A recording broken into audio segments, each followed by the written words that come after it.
Hi, I've come to ask about the English courses you run for international students. Oh, right. I assume you're a student at the university. Yes, I've just started. Okay. Well, we've got a range of courses. It depends what you think you need and how much. We can't run everything at the same time, though. So, for example, in this first term, we are just doing a writing course. I see. That sounds quite useful. What else is there? Some of the courses only run for single terms, and we tend to focus on what students have difficulty with. That means we don't usually do speaking courses, but next term you can do listening. That'll help you with lectures and things. Our provision is all based on what the majority of our international students need. So, is everything term-based? There's nothing that you run all year? Well, let's have a look. Yes, there is a class for vocabulary and grammar every term. That's for everybody, but it's split into 3 or 4 levels.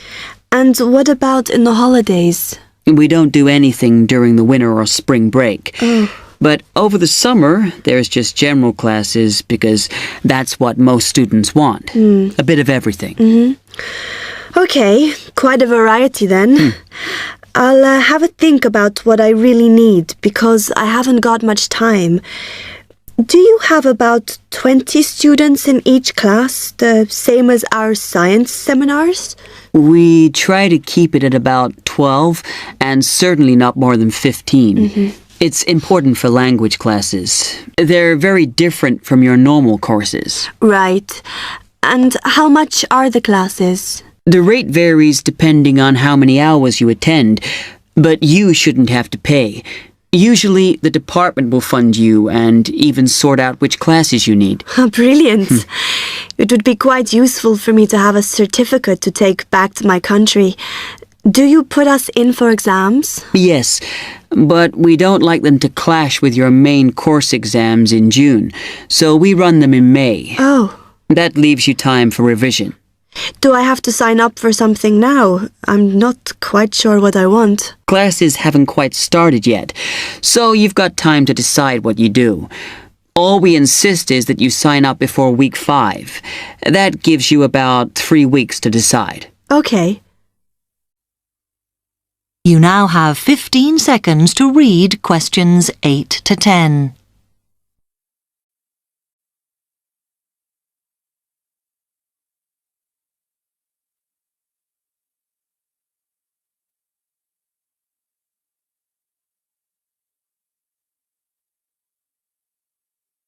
Then, when you've made up your mind, you need to come back here to the administration office to enroll. What do I need to bring with me when I enroll? My identity card, I guess. Yes, or your passport. Then you'll be given a registration form, which you'll have to show to the teacher when you have your first class.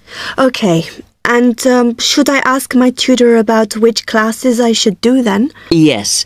Then you get a note from him and give that to the desk when you register. Can I use the computers here as well? Yes. You'll be given a password when you go to your first class. So remember to bring a disk with you to save your work on, as you won't be allowed to save it on the hard drive. Okay. Will I need anything else? Dictionary? We've got loads of those here that you can borrow. But you'll need a notebook as we don't provide paper or files. Okay. Thanks. Section 2. You will hear a man giving some information about transport in London. You now have 30 seconds to read questions 11 to 15.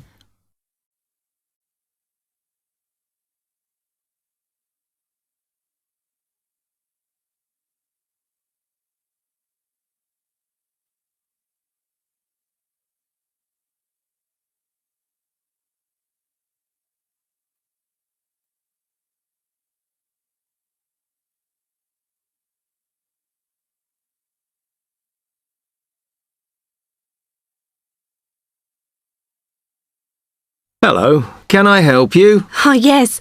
I was wondering what the best way was for me to get around London. Well, there are a lot of possibilities.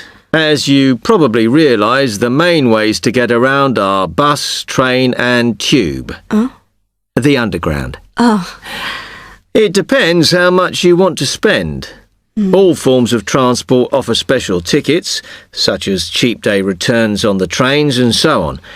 Overall, you'll spend less on the bus as it operates on a basic flat fare for each journey.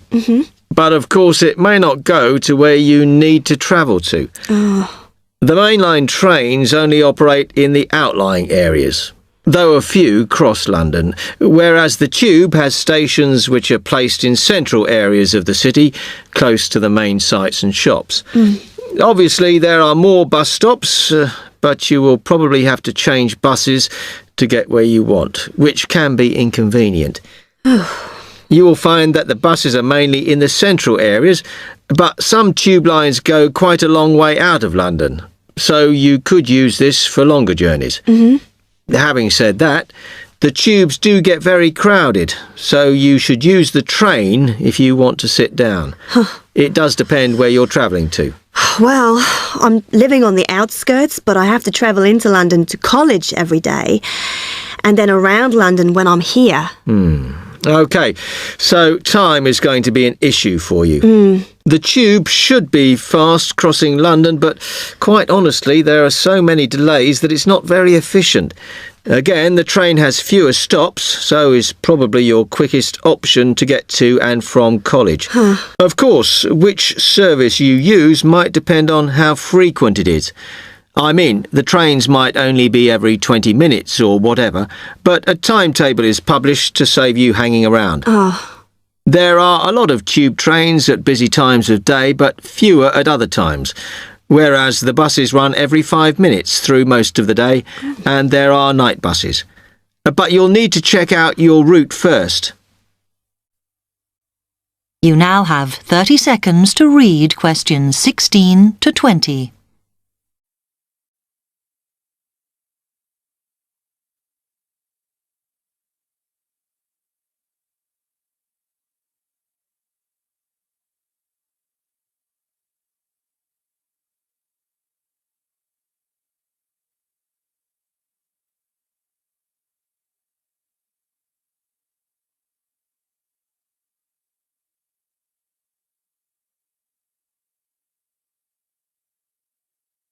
OK, thanks.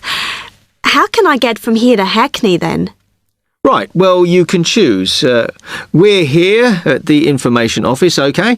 Now, next to us, on the corner of the High Street and Sweet Street, is the bus stop, opposite the bank. The bus goes all the way to Hackney, but it is a very indirect route, so it could take ages. If you want to take the train, walk down the High Street towards the city.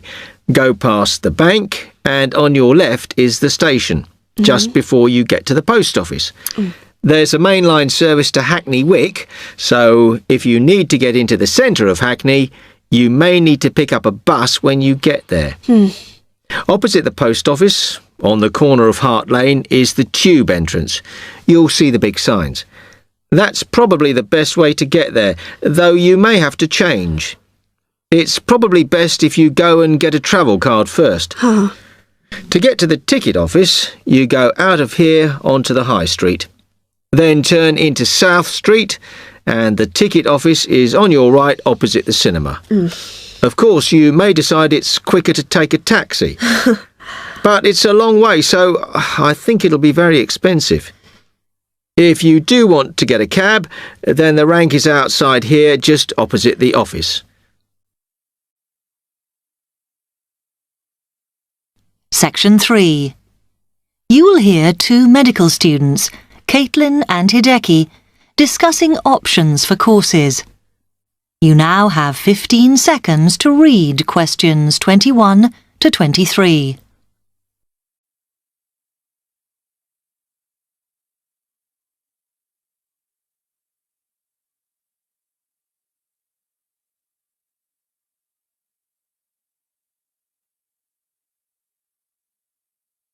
Hi, Hideki. How are you? Fine.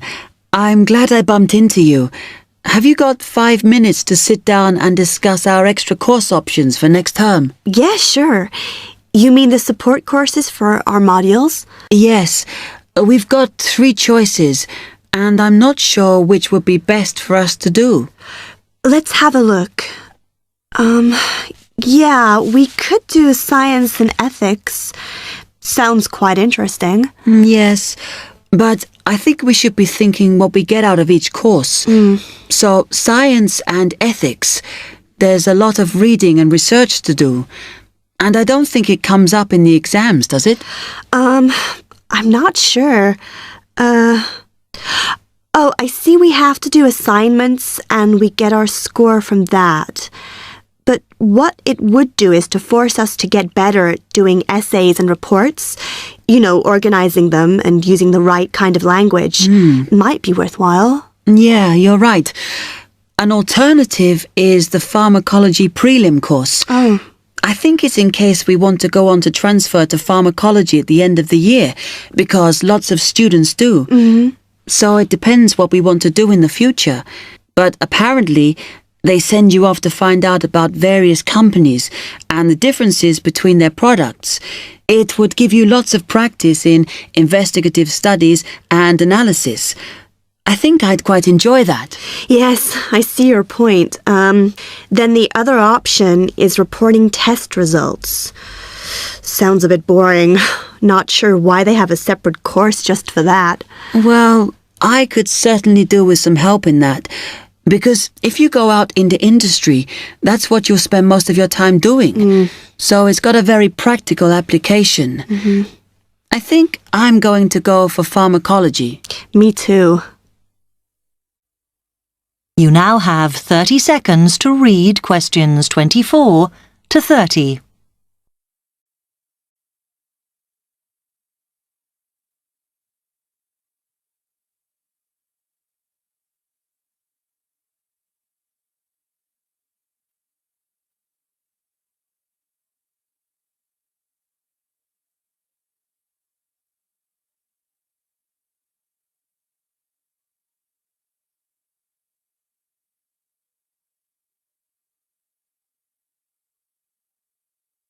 So let's have a look at it in more detail. Oh, goodness. If we do Pharmacology, then we have to do a supplementary maths course. Oh no, that's not fair. Mind you, I think I need it. Does that mean we have twice as many lectures? No, this maths is only a short course. The chemistry department are responsible and they do it in the 3rd term. So we've got all next term to settle into the Pharmacology bit. I find the tutor makes a real difference. Some of them make chemistry so easy, and some of them I can't understand at all. Like that one we had from Oxford University. Mind you, the one on this course should make sense because he's a lecturer who's coming in for a few weeks from industry. So at least it'll be linked to the real world. Yeah. The project we have to do on this Pharmacology course is huge, and it doesn't give us much time. We have to make a decision about what we want to do on the project as soon as we start in January, and then hand in our plans before the end of the month. Doesn't give us much time to sort out what's possible or not. I mean, doesn't the scale of our project depend on what resources we can have? Like what equipment we can use? I suppose so, though I think there's plenty available. For example, it says that if we need to do any experiments, then we can use all the equipment in the new lab, as long as we book it. Oh, okay. It's slowly beginning to take shape for me. I think it'll be a good course. I'm just worried that I get enough support to do it. I think you'll be okay. And the tutors are always available if you get stuck. Actually, it says that if you're not sure, then in December, they'll be running 1 or 2 additional seminars. So I might go to those. Actually, what's quite interesting is that at the end of the course, when our project is completed, then we have to do a presentation on it. Oh. I think that's quite good practice. A bit scary, though. Well, it shouldn't be too bad. as they say that we can do it in pairs. Spread the load, as it were. Good. I have done presentations before, but I'm always very nervous. And is the presentation what we're assessed on then? Let me look. It says that we have an interview and we get a mark for the whole course depending on how well we do in that. Oh, right. Okay, so Section 4. You will hear part of a lecture on cities of the future. You now have 30 seconds to read questions 31 to 37.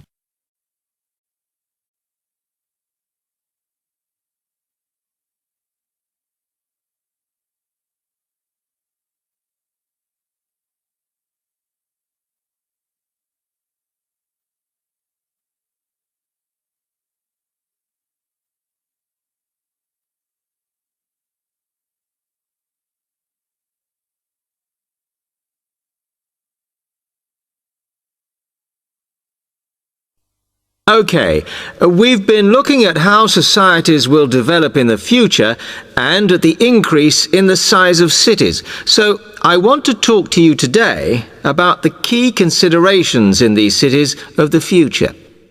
There are 3 key elements I want to look at, and these are the new features they will have, issues of size, and the main problems to be considered.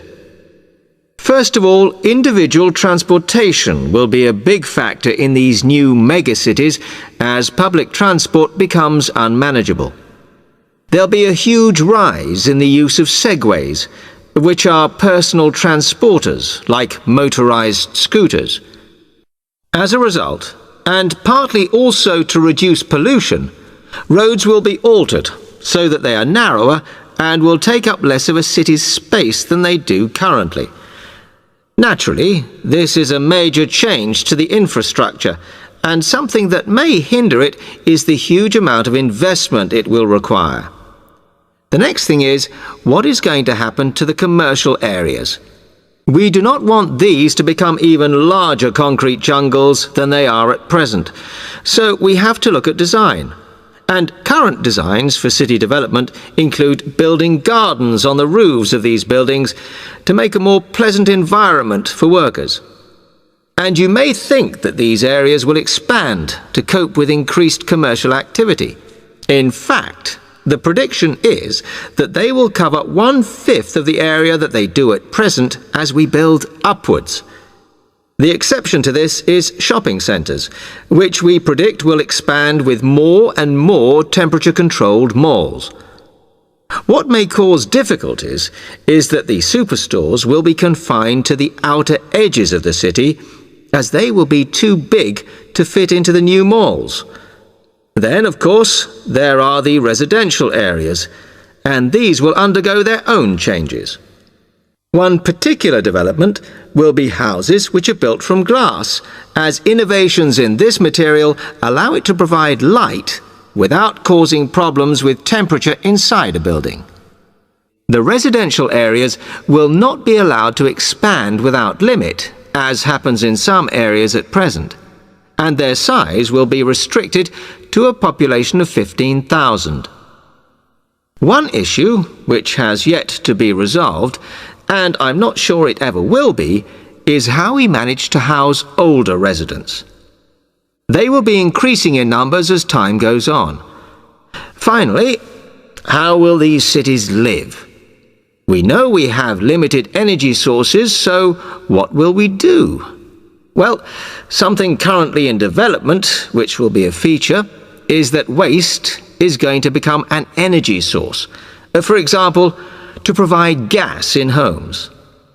Also, as new technology and systems are developed, we will find that energy plants will become smaller.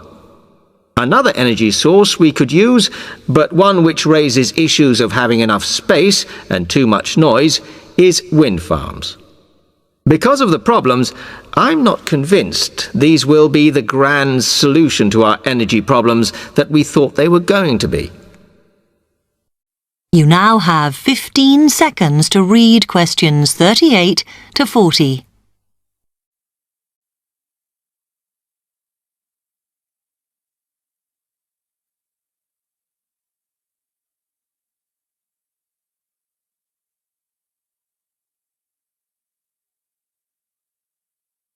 Now, moving on to looking at the social aspect of cities, we need to look at housing and how people will live. Cities currently have flats in the centre, populated by single people and wealthier residents, and families tend to move to the outskirts. In the future, the centre of cities will see a dramatic change. We will see many more examples of cooperative buildings. This is where people join together to form a company that owns the building they live in. And despite continuing shortages, there will also be a rise in the provision of retirement homes in city centres so that the elderly can have easy access to hospitals and shops. Recently, we have seen a levelling off in the growth of private housing, and I think that will not change. But we are likely to see more social housing, as far fewer people will be able to afford to own their own homes. OK, now, if anybody has any...